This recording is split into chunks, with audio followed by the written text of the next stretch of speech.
The Secrets of Stargate is brought to you by the StarQuest Production Network and is made possible by our many generous patrons. If you'd like to support the podcast, please visit sqpn.com/give. You're listening to The Secrets of Stargate, Episode 41. Janet West, Jackson has identified the seventh symbol. All right, here we go. We are about to try to make a connection. All we gotta do is bust out of here, commandeer the ship, and fly on home. Indeed. You say that a lot. I know that this could be dangerous. But this is our job, right? It's what we signed on to do. It was never about going home. It's about getting us to where we're going. Hi, I'm Jack Barazzini, and you're listening to The Secrets of Stargate, where we talk about the hidden meanings and deeper layers found in the Stargate movies, TV series, and more. And joining me today are Father Cory Stika. Hi, Father. Hi, Jack.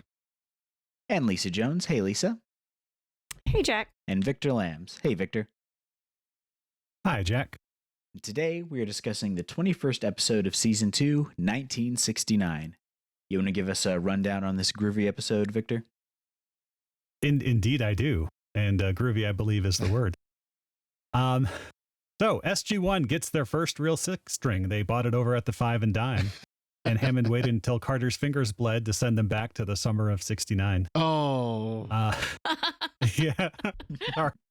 Probably the longest setup for Bryan Adams. I don't think Bryan Adams set up his here. songs that long. No. Well, strap in because it gets longer here. Anyhow, before leaving on a routine trip through the Stargate, General Hammond gives Carter a note and tells her to read it once she's arrived at her destination. Unbeknownst to SG-1, their destination is underneath a Titan missile, which Teal'c deactivates with a Zat blast right before SG-1 is captured and questioned by Air Force guards in 1969. Believing SG-1 to be Soviet spies, the Air Force sends SG-1 away by truck to be imprisoned and interrogated, but they're set free by Lieutenant George Hammond, who has found the note his future self gave to Carter. The note tells Lieutenant Hammond to help them and contains two dates in the near future, which is in 1969. Deducing that the 1969 version of Catherine Langford, whose father discovered the Stargate in 1928, is the only one who can help them, the team moves it right along to New York in the Electric Mayhem's van, driven by the two cleanest hippies ever to be on their way to Woodstock in all of 1969. Playing on Carter's hunch that a solar flare could have altered the trajectory of the gate with the extra gravity slingshotting them around the sun, Star Trek 4 style, into the past, Jack and Teal'c head to the observatory to confirm that the first date on the note is indeed the date of a solar flare, or at least it was back in 1969. Daniel readies his most atrocious German accent, and he and Sam head to Catherine Langford's house and learn that the Stargate can presently be found in a Washington, D.C. warehouse, this being 1969. SG-1 reunites and uses truck power to activate the Stargate, escaping moments before being shot by armed guards. They leave too soon, however, and leave 1969 only to arrive at the SGC sometime, it looks like maybe 2039, where Cassandra greets them and uses a DHD bangle to activate the Stargate, sending them back to 1999.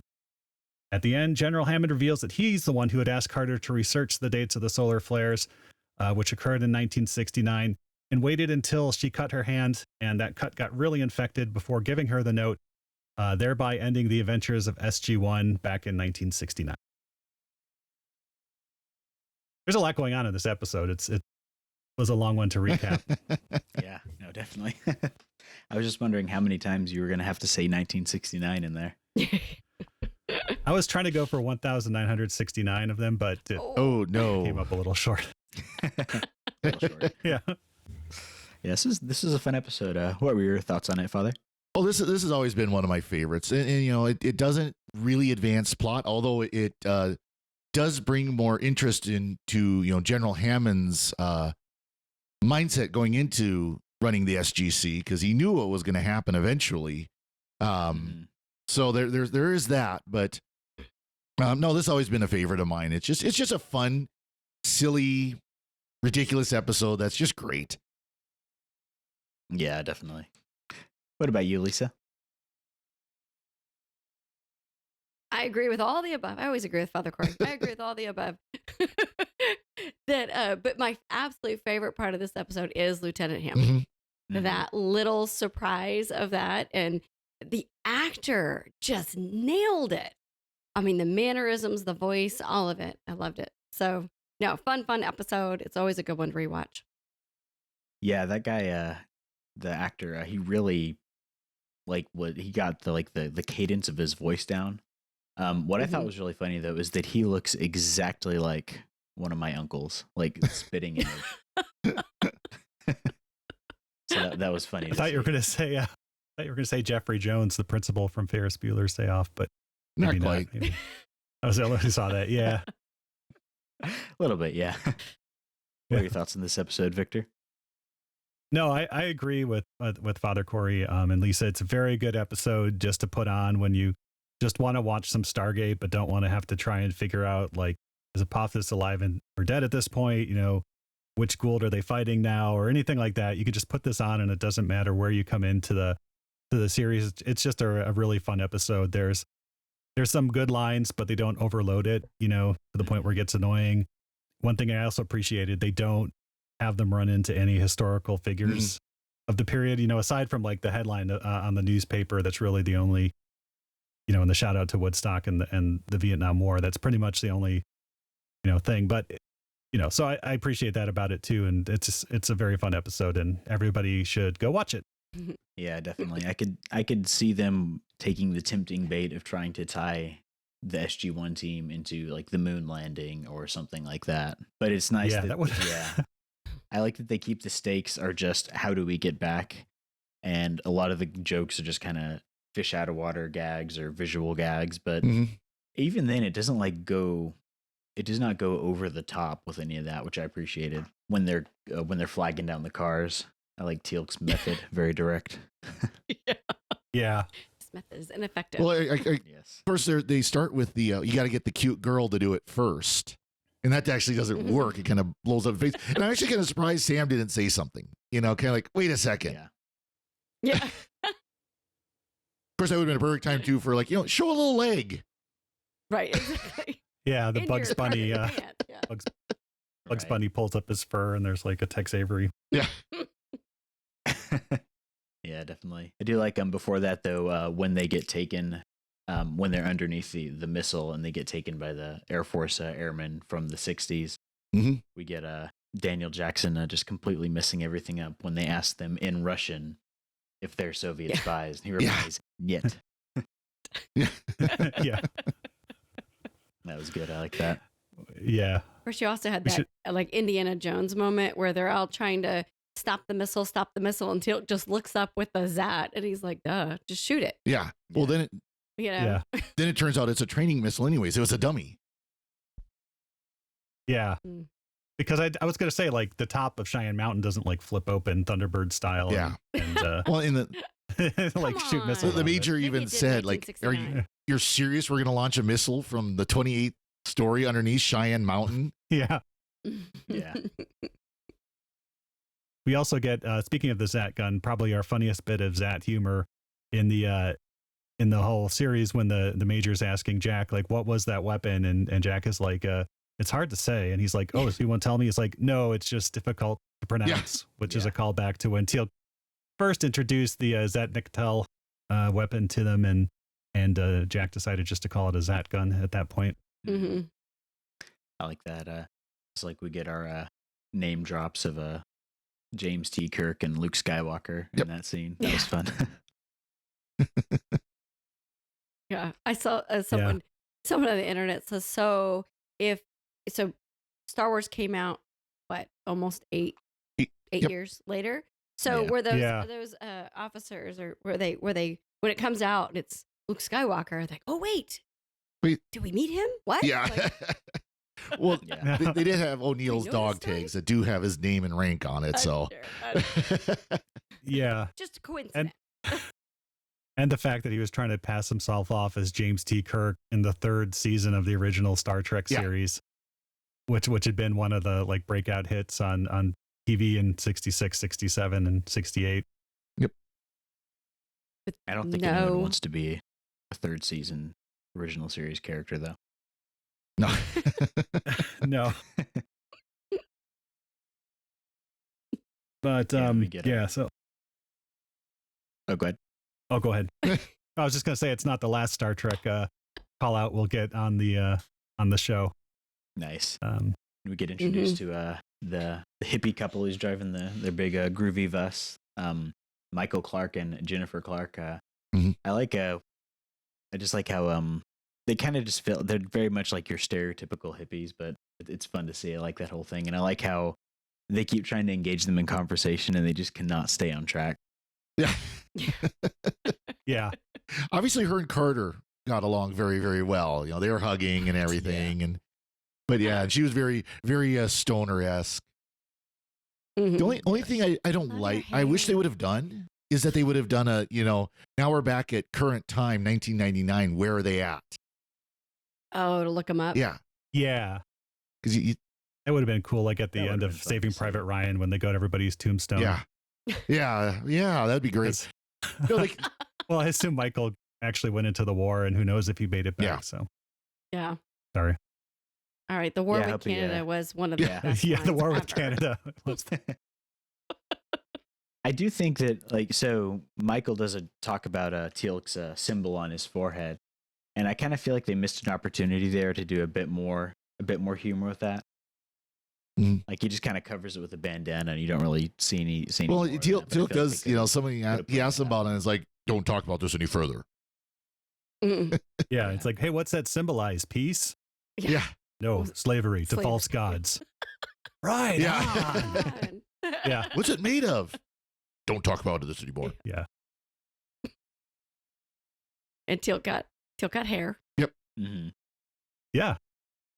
Yeah. And this is 1999, so I guess you could have a Caucasian actor running around with a hat that said "Our Roots" on the side and was red, black, and green. Which I don't really know that was from the 60s. It looked more like 1996, like in living color or something, but I don't know. Yeah, this could have been, Malcolm X and stuff like that. Yeah. So that's true. Yeah.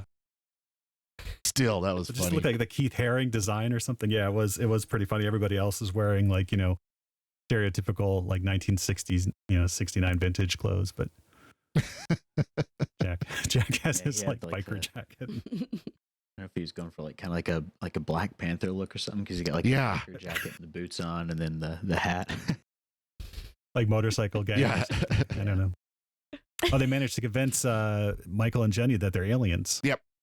Oh yeah. Which I don't know how that's better than time travelers, but it didn't seem to take much though. Just telling them that they're from a galaxy far, far away helped a lot. Yeah. Yeah. That was great. Speaking of clothes, though, one thing I kind of appreciate, of course, having served in the Air Force, is they had the Air Force tans for a long time. Of course, the Air Force was a branch of the Army before they broke away, and so they kept things like brown or tan uniforms up until actually shortly after this. It wasn't until up until the 80s that they still had tan uniforms as an option. Of course, now it's blues or camos. But actually, the M16 should have 20 round magazines in them instead of 30 round magazines. Oh, but this is the M16 straight. It is not the A1, because the A1 did not come out until 1969. Yes, I looked that up. Go over some of the more nitpicky concerns on the goofs and continuity errors page on IMDb. Yeah. God, I love the internet. Yeah. Yeah. There's definitely a subset who will go through and do measurements on different items just to see how accurate they are. Oh, I saw somebody complaining about the print, I think it was, on Carter's skirt wasn't quite accurate for 1969. Oh, really? Yeah. Oh no. What did that site have to say about Jack's hat? Yeah. I didn't see that. I guess they were cool with it. I don't know. That's the real Stargate cover up there. I admit it. One thing I was looking for, though, is to see, if there are any post 1969 cars. I didn't see any. I mean, I didn't look super close, but I love Jack's comment about that. Yeah. They really screwed up the Corvette when they went that one as beautiful Stingray goes flying by. Yeah. Yeah.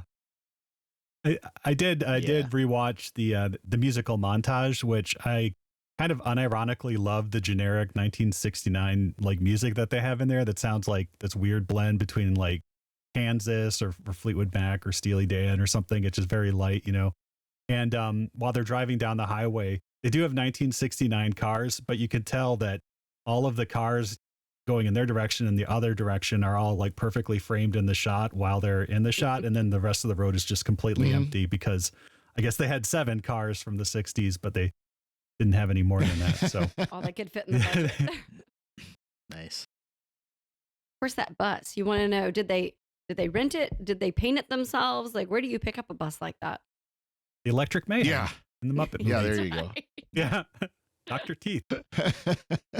I mean, I imagine that's probably one of those things you can get from like one of those prop places where you have like hippie bus that you can rent out for your show for the generic hippie bus or generic bus of the time, and then use like water soluble paint on it so that you just wash it off and whatever or decal. Of course, nowadays they'd use like vinyl wrap, but yeah, kind of reminded me of Cadillac CGI Ranch out in Amarillo, Texas. You know, where you can go and everyone, I don't know if y'all have been there. They have these Cadillacs that are sticking straight up out of the ground, and you can go and spray paint them. Like everyone just comes and spray paints, and you just gag with all the spray paint in the air. But it's super cool. I mean, it's weird as you know what. It is super cool. I mean, some rich guy decided to put Cadillacs in the ground, but that's what it reminded me of with all of the crazy spray paint. I was actually thinking about the Georgia Guidestones. Sorry. Yeah, my folks actually went to visit that once when they were down in Texas. Ironically, when they came down to my Air Force graduation, they drove down and they went by that, and they said it was pretty strange, pretty cool. Mm-hmm. It is nice. It is on historic Route 66. Yep. So there you go. Maybe. And that's one thing as kind of a road geek, as someone who likes roads and the history of our highways and everything. They were the highway map that they showed seemed fairly accurate for 1969. Now, I had to laugh, though, because they are leaving St. Louis. If you've driven between St. Louis and Chicago, you know one thing you don't see is a British Columbia-style forest. It's flat. Yeah. It's boring. There are no trees. Yeah. Or, like, the sign said, what, you're about to hit Albuquerque? Yeah. When they broke down. And I've driven through Albuquerque many, many times. There's no Vancouver style of force there either. No. and in New York, you're unlikely to see the Gordon McMillan Southam Observatory, which is a Vancouver landmark either. But at least you could just walk in. You just walk in and start using it. No one's going to say anything. Yeah. Of course, I don't know. My parents were young adults in the late 60s, and they tell me all kinds of stories my dad does about stuff you could just get. Like, you just... I'm not going to tell any stories or get him in trouble now, right? But you can get that stuff again now. Shoot off rockets most states. and stuff, and they would just call up the local chemical people and be like, "Hey, we need this," and they're like, "Okay, come get it." That's awesome. I mean, it's just weird. So. Maybe they just left things unlocked in 1961. Yeah, that was my dad was just starting to get into computers then, or sent away from an ad in a magazine or something for missile guidance computer.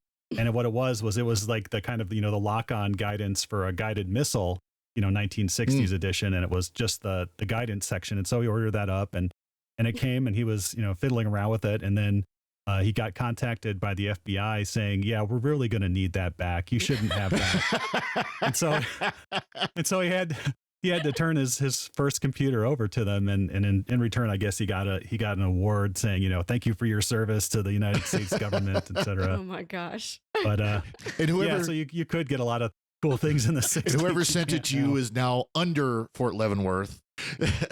Right? Yeah, you and the other like 80 or 100 people who got these missile guidance systems in the mail. Funny, crazy, yeah.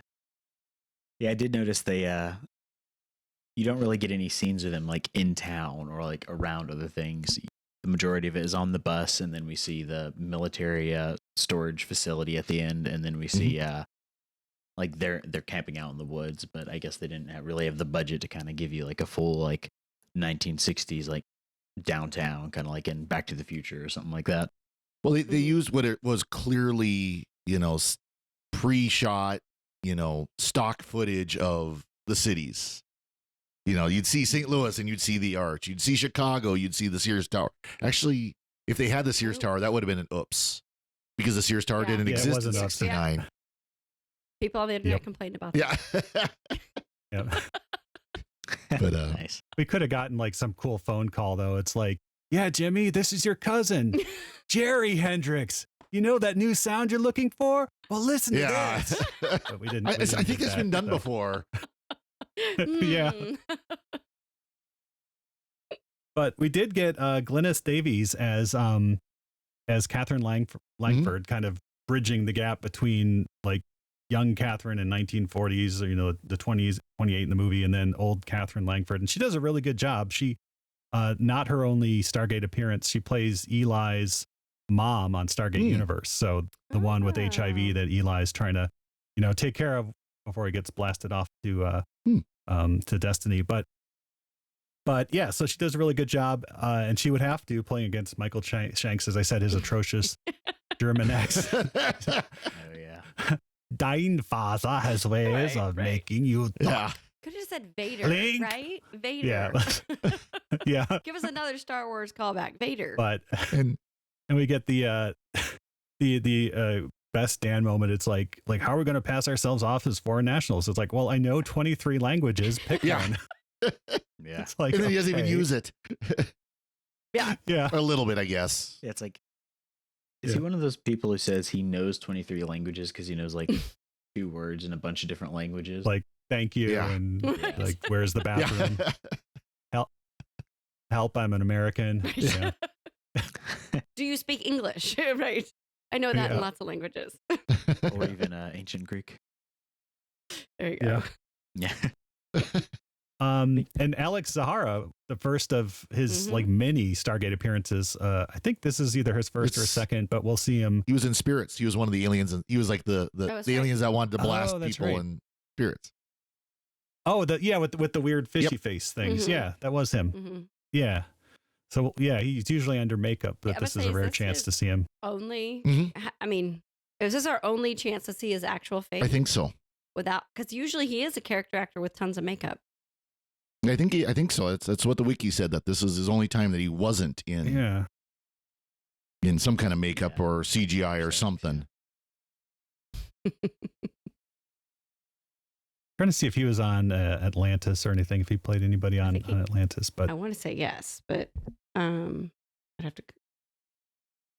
Well, I did see that in the top, they did what's it called? Twitter did a what's your favorite Stargate episode? And this one ranked number 11 out of all. Oh, wow. However, 100 and 200, whatever episodes. Yeah.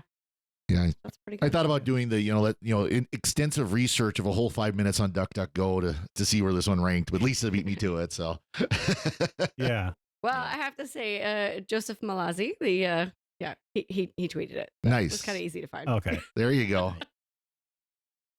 Yeah, this one seems to go up and down. I think earlier it was like number 4 or something in one ranking, but well, it depends on who was asked and who took the polls and when. Yeah, and what time period they were asked. This was in 2019. So yeah, definitely. Time travel episodes are always fun, especially when they don't try to make them too serious.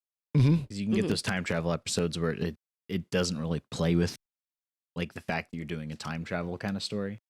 And I always like the ones where they just kind of take it as it is. They don't try to go too deep into how does the like the time travel actually work. Like I like how they talk about how if you go one way around the sun, you go forward in time. And if you go the other way, you go backward in time. That reminded me of that Calvin and Hobbes strip where they accidentally go back in time to the time of the dinosaurs, and the reason is because their cardboard box is facing the wrong way. Yeah. Yeah. It was also funny hearing them go into 1969 and they're saying this is 30 years ago, and it's like, not anymore. Yeah.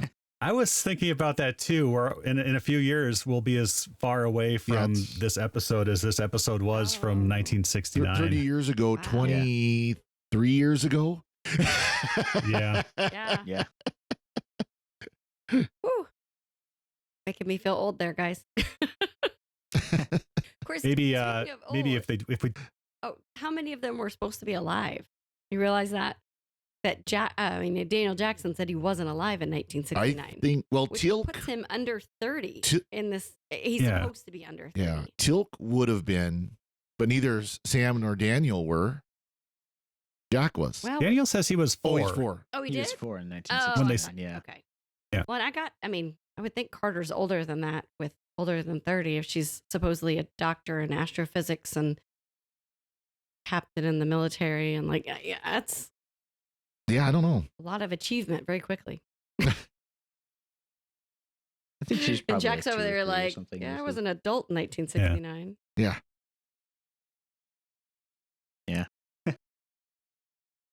Funny how time flies like that. Yeah. Samantha Carter was born on December 29th, 1968. Okay. So she would be about eight months Oh, old. jeez. Hmm. So they all would have So been alive. 31 years old, and she's accomplished all of that. Yeah. She was the baby genius. They Yeah. should have gone to like her house and she could have been like talking like with the fake mouth, you know, like in all the baby genius movies. That's how I would have done it, but I'm glad they didn't probably do that. Yeah. Well, we know that Been, interesting. that Jacob was already in the military. Jacob Carter was in the military because it was in December of '69 when he during the what was it? I'm blanking. He was in over in he was over in Vietnam. Nacho Grande. Yeah. Okay. Mm. That was over Nacho Grande, right? I don't remember, but I also But like he says I'll never be over Nacho Grande. That's our Okay, watching this one with my kids made my husband and I kind of turned to each other and we're like, okay, for us growing up in the 70s and 80s, you know, Vietnam was such a powerful part of our growing up because, you know, I mean, it was the most recent war, you know, all this. And, but for like my kids being 20 and under, they just don't have it just doesn't mean the same thing to them. So I kind of wondered about that part of the episode translating to today. I don't know how to explain that. You know, just where we have a powerful connection to when they talk about I'm drafted, or you know, that was just such a story from our childhood and growing up about everyone. You know, my parents' age. Yep. You know, they were of that age who people were drafted and stuff like that. So yeah. I don't know. Does it? I guess I'll ask Jack. Jack, does it lose anything for you to? I mean, I don't know. Just because you don't have that emotional connection, I'm assuming with Vietnam that maybe I do. Right. I mean, I definitely don't really have any sort of context for that because I was born a couple decades after all that happened. But I think it's easier for probably people in my age group to kind of get that in terms of just kind of the hopelessness of being stuck in an unwinnable war. I think that a lot of people feel the same way about the way we've done stuff in the Middle East. So I feel like it's similar, probably not as bad because there's no draft or anything, but I do think that it probably is more of like a generational thing, that whole part. And I was just going to say, I like how they bring it up in context of them being back in time then, but it's not heavy-handed or anything. Yeah, and really interesting moment there where, you know, they're talking about going over to Canada, and Jack looks and says like, look, and you don't know if he's going to say like, get out while you can, or go into the army. It's your duty to your country, soldier. And either way, Sam stops him and says, this is a decision that they have to make for themselves. And I thought that was really nice, you know, and it makes me wonder what Jack would have said. Would he have said, yeah, like escape while you can, or, you know, no, you owe it to your country and your buddies to go and, you know, die in a helicopter crash or whatever, step in a pit with fungi sticks in it or whatever. Right. But yeah. But yeah, that's I like that they awesome didn't. because, yeah. Oh, go ahead, Jack. Oh, good. I was going to say what you were probably going to say, which is I like that they don't wade into it, right? They can, they hit on the topic, but I feel like these days TV shows very much feel like they need to hit you over the head with whatever whatever they feel is the right answer. And this, they just left it. And then we're all allowed to kind of think or figure out or whatever we think Jack would have said. Yep. Yeah. And I think that that's a really good example of, you know, for the most part, SG1 tends to not wade into, established narratives and get really murky with politics when it would get in the way of a story, a good story. And then that's what they're telling here is a good story. Yeah, definitely. Like it's not trying to like beat you over the head with the message or just derail everything just to focus on that. I really like that. Like, I like that they do comment on like, what is the morality of us like going around to all these planets and causing issues and stuff. And they tell stories about that kind of issue, but they fit organically within the structure of the show. It doesn't feel like they're trying to reach at you.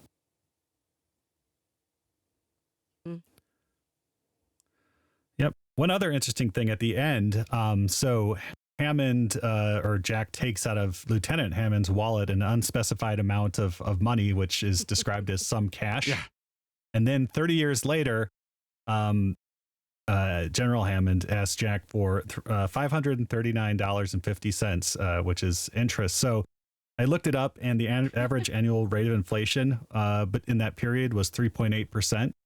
And so assuming 8% interest compounded annually, if Lieutenant Hammond had given Jack $50, that would work out to just over $500 in 1999. Oh my goodness. Counting inflation and that 8% compound interest. Yeah. So that checks out. Nice. This is why you save early for retirement, folks. Yes. Yeah. And don't stop contributing too, because if he had paid just $20 a year into that, it could have been so much more. Yeah. Yeah. Now, as General Hammond is sitting there waiting for this event to happen, he's biting his tongue, knowing that the interest is accumulating, and Jack has no clue that he owes him more money. Yeah, he's like, "Oh, you're a colonel now. I guess you're making a little extra money in that paycheck. Is it $539.50 more? Oh wait, that doesn't mean anything to you yet. Never mind. Yeah. We'll get there." I love that they gave him such I don't know, such depth of character, right? That he held this in for so long, knowing that he was supposed to become a general and meet them and guide them and all of it. It just, I don't know, that was such a fun moment. I will say though, I like the way General Hammond was played in this, because for a lot of it, he was very much like a dad who says, okay, I know you've got to go through this. I know this is coming. I know this is going to happen. I know it's going to work out, but he still very much felt like a dad to me in this towards SG1. Of course, they're going, what's with you? Why are you acting so weird? The gay technician is, the gay technician is like, don't we want to look for them? They're missing. And he's like, nope, they got to find their way home on this one. It's like, well, that's nice. Why don't we do that every time? Yeah. Just send SG5 to go do the work that SG1 couldn't do because they were messing with my history. That's all right. So I have to ask, because I've not looked it up yet. Do we get to see young General Hammond again? No. That's a shame, because the actor did so well. Well, I think the actor comes back. Yeah. Okay. Right? But not I think as you're General right. Yep. Hammond. Yeah. He also appears in a few Hallmark movies, if you want to jump over there. Nice. Oh, and the new Lost in Space show too. Oh, is it really? Yeah. Yeah. Yeah. Major Kearney. Yeah. So, he's Major Kearney. Cool. Okay. Or no, I was thinking of somebody else. Sorry. But lockdown episode. I thought he was like the lawyer guy from one of the episodes, but that was somebody else. Nice. Never mind. Oh, and Carter really needs to put some bacitracin or something on her hand. Gross. Because it's looking very infected. Oh boy. And my headcanon for that is that's when the people on the One False Step planet cut her with her own knife. And she's like, my hand's cut. So that's where I think she got the cut. And that might explain why hand. it's so horribly infected too. Yeah. Yeah, well, yeah, she was cut on the bottom of the hand, but I don't know. Where's Dr. Frazier? All right. Yeah, exactly. To worry about. And the stitches, it was like Frankenstein stitched together or something. I mean, maybe they weren't even stitches. They were just tape. Just medical tape. So they were like steri strips or something. Yeah. This is crazy. Okay, so what'd y'all think about Cassie? Oh yeah. Yeah. I don't know. It felt. We're all like, meh. Yeah. It was such a. They needed somebody. Yeah, it was such a I don't know. It was such a strange scene. I do have kind of a rant about that, though. It's like, okay, they've got to go through the Stargate at an exact moment, but they don't all go in the Stargate at the same time. Yeah. Thing. So, I mean, how does that work? But it was just like, whatever. Yeah. Yeah. And it's like they needed somebody, and she, since she's a kid in the 90s, it would make sense. But I was disappointed that the gate room looks the same in, let's say, 2039, except really cool lighting along it does the at night. Oh, did it have different lighting? It had like neon lights along the track instead. Oh, okay. Instead of the fluorescent bulbs. That's fine then. Well, it kind of made me wonder. So, what is Cassandra? What is she doing allegedly in 2039 or whatever? And why is no one else there? And they just let her in, and it started me all these questions. Which maybe there's a cool story there. Maybe that's part of the spinoff, or if we get new shows, maybe Cassandra is in the military or working with the Stargate project now. That would be super cool. It looked like she was That dressed would. up for like a Jane Eyre novel, though. So I don't know. Yeah, in pajamas. Yeah. Yeah. Well, you know how Although- it is. Like the Jetsons, they project 2022, and I mean, all these shows project the future as flying cars and coolness, and we're still kind of It's closer to Soylent Green than the Jetsons. yeah. But she does have that magic bangle thing that apparently can activate any Stargate and send somebody to any time they want. So That's kind of she cool. could conceivably be from hundreds of years in the future, and Oh, I don't know. Yeah. maybe she's That would be interesting. maybe she's an ancient now. It's Oh actually yeah. just her. Then she wouldn't. Her Apple Watch Series 23. Yeah. Yeah. That works. It was one of the bugs. It accidentally activates all Stargates within a 5,000 meter radius or Yeah. something. But yeah, it would have been cool if it was like one of General Hammond's grandkids or something. Yeah. Like I'm Kayla Hammond, or and I'm now the general of Stargate land, and Yeah. my grandfather told me all about this, Yeah. or something. That section just felt so tacked on. Like it didn't tie narratively into anything else in the episode. I feel like they should have just gone straight back. You think maybe they were Well- short on time, and so they Quickly snuck something. filler? I don't know. I feel like It's like it's like all the adaptations of H.G. Wells's The Time Machine, where they try to get back to the right time or something, but they go back to like the beginning of the universe or the end of the world or something by mistake. And so I guess in any time travel thing, you need to have like time traveler messes up and overshoots the mark or something before getting home. I guess it felt. And then they got to have the line about your adventure is only beginning. Right. It's like, yeah, we're like 48 episodes into this at this point, so thanks. Our adventure's been going on just fine for a while now. Yeah. Maybe they want a break. I've Yeah. one time travel kind of complaint Mm-hmm. that was brought up by my 15-year-old, not me. Okay, so her issue is in this episode, Carter's all like, don't change history, don't talk, don't whatever, which is what is usual, right? When you time travel. Allegedly, I haven't personally time traveled yet, but that's what I hear. Don't mess up your timeline. But if we're going to fast forward to season whatever with 2010, what do? They're all about messing up their timeline, right? Mm-hmm. Yeah. And then you fast forward to season 8, go to Moebius, however you say that. Yeah. They totally changed the timeline. So it's all cool when it affects them personally. This is my 15-year-old's rant now. But we're not supposed to do it when they're okay on their timeline. They don't want to mess up their own timeline. But if it's already messed up and it affects them, then let's go fix it. Okay. Yeah, pretty much. That's the same argument that people have against like Back to the Future, is that Marty McFly is just acting in he acts very selfishly throughout the whole story, and basically ends up benefiting from like all this stuff that happens. Oh, Yeah. Same kind of thing. His life at the end of the movie was much better than his life at the beginning of the movie. Yeah. Right? it's like any fairy tale, like Jack and the Beanstalk, right? Jack goes up, gets the golden goose, totally destroys the economy of his village by passing around golden eggs. You know, the price of milk skyrockets to like one golden egg. No one else can afford milk. You know, it's. I haven't heard that fairy tale. No, think about it. Like, but yeah, no, Jack completely just benefits himself, and it's like that in a lot of fairy tales. Yeah. It's also like in Star Trek where they're very high and mighty about their prime directive and all their ideals until it's affecting one of them, and then they're kind of like, oh, we'll fudge it. Doesn't matter. Yeah. No one's looking. Yeah, but it was Oh, but isn't that like when in Voyager, when the time police guy tries to destroy Voyager and winds up sending do they go back to 1969 as well? And that's where Ed Begley Jr. like gets the idea for all of his technology. Something like that.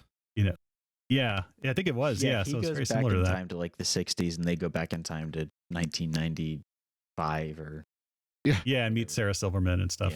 Yeah. That was a And good Wild year, Antics. 95. Yeah, it was. Nice. That's neither here nor there, Yeah. though. Yeah. Y'all have any other thoughts on this episode? So Teal'c learns how to drive in this episode. Oh, yeah. But it doesn't. Yeah, that's it true. doesn't say anything in the episode that he does. But later on in season 6, he tells Jonas Quinn, who's the Daniel Jackson replacement for the season. I like Jonas, but that's really what he was.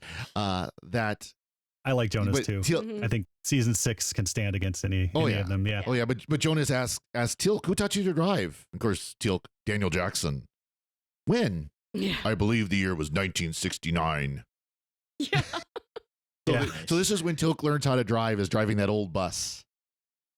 Yeah. And you could see Daniel like reaching for the shifter and like looking very nervous because he's like, what's Teal'c doing with the clutch or whatever? But yeah, so and then Teal'c looks over at him. So it's just like one little moment that just without any dialogue that just says a lot. Nice. I like that they tie that in. Like, that's good at Mhm. attentiveness to continuity. Oh yeah. I learned to drive in a 15-passenger van, so I feel like I kind of understand that, Oh. but probably not anywhere. Yeah. Oh boy. Yeah. 1984 Econoline here. Yep. Some brave parents. Yeah. I had a 91 Ford F-150 with the stick shift. That work? Oh my gosh. Yeah. Yeah. Anything with the, body and long frame. Yep. V8. 5-speed. Too much power. Actually, to the not even wheels. V8. Yeah. It was a inline 6, Oh no. but it still had the 5-speed. Yeah. No. No. That was our episode of Secrets of Car Talk. Yeah. There you go. Don't drive like my brother. Nice. No. This episode just has lots and lots of fun. Laugh at yourself. We didn't even talk about half of the funny zingers. Oh yeah. We talked about half of them. Okay, half of it. We got a bunch of them. Yeah. Got a bunch of them. And But I like or the Victor who said it in the beginning that they keep it light. They don't make it too serious. They don't try to hit you over the head with anything. I like that. It's a good episode to watch over and over again. Yeah. plus we learned that in 1969 they're storing the Stargate upright instead of flat, like they do in Area 51 later on. And so that sequence, I mean, realistic or not, but I really like them going up the sides of the crate and unlatching it. And then the front of the crate just falls down to make a ramp and stuff. And there's like the Stargate. Yep. I thought that was really cool and effective. It had a very Indiana Jones type feeling to I mean, it. there were top men observing it. Top. Oh yeah, men. definitely. Did you use air quotes when you said that? Yeah. And then the guards run in with their little 38 special revolvers or whatever. They're trying to stop them. I was going to say, is that the same warehouse where the Ark of the Covenant is stored? Maybe they could have used that to power the Stargate. Oh. Yeah, there you go. Vich Armory. It has some dark military purpose. Yeah. It says, it's like, I think your accent's about as good as Daniel Jackson's. oh yeah, it couldn't be much That's worse. the funny part. He's trying to be German. He sounded more French when he said militaire. Military. Yeah. He's just doing that thing where you're trying to do like a foreign accent and it just kind of drifts between different bad versions of other accents. Yeah. It's Balaj, yeah. So you see, Dr. Jones, there's nothing you can possess that I cannot take away. Maybe all 23 languages in his head are just kind of Yeah. mixed up.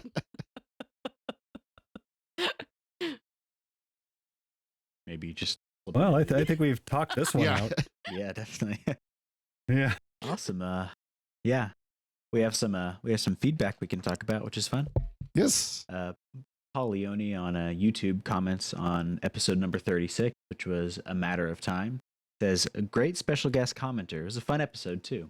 I definitely agree. It's always nice to have guests on the show. I will pass that along to Ben. That was definitely. That was fun. That was good. Good one. All right, and before we go, we'd like to take a moment to thank our patrons who make it possible for us to create the Secrets of Stargate, including Sharon H., Pat M., Michael T., Father Jacob M., and Barbara J. Their generous donations at sqpn.com/give make it possible for us to continue the Secrets of Stargate and all the shows at StarQuest. You can join them by visiting sqpn.com/give, and be sure to follow the show in Apple Podcasts, Google Play, Stitcher, TuneIn, Spotify, iHeartRadio, or on the SQPN YouTube channel. Find previous episodes of Secrets of Stargate and to send feedback, please visit sqpn.com/Stargate.